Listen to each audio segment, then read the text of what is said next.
Hello' guys, মই মানৱকে মোৰ অন্য এটি ভিডিঅ'লৈ আপোনালোক সকলোকে স্বাগতম জনাইছোঁ। আজি আপোনালোকৰ আগত ক্ৰছ মাছৰ বইল ৰেচিপি এটা শ্বেয়াৰ কৰিছোঁ। আপোনালোকে নিশ্চয় চাই ভাল পাব। ভিডিঅ'টো শেষলৈকে চাব। আজি ক্ৰছ মাছ আমি বইল কৰি খাওঁ বুলি ভাবিলোঁ, কাৰণ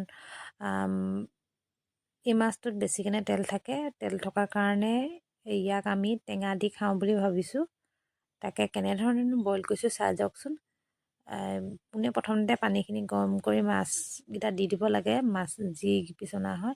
তাৰপিছত খৰিচা, আলুখিনি সিজাৰ পিছত খৰিচা, এনেকৈ নহৰু, আকৌ মান ধনিয়া পাত, জলকীয়া সেইখিনি দি দিব লাগে। কাৰণ ইয়াত আমি মছলা ব্যৱহাৰ নকৰোঁ। ইয়াত মেইন খৰিচাটোৱে, এইটো খৰিচা হৈছে পাহাৰীয়া খৰিচা, আমাৰ ইয়াৰ নহয়। আপোনালোকে কেনেধৰণে খায় বাৰু বইলটো? আমি কিন্তু এনেকৈ বেছিভাগ বনাওঁ। অলৰেডি আমাৰ খানা হৈ গৈছে। এয়া উখোৱা চাউলৰ ভাত, তাৰপৰা মাছৰ চব্জি। বিশেষ আৰু বেলেগ চব্জি বনোৱা নহ'ল, কাৰণ দুজনেই মানুহ, এখনেই চব্জি বনাইছোঁ।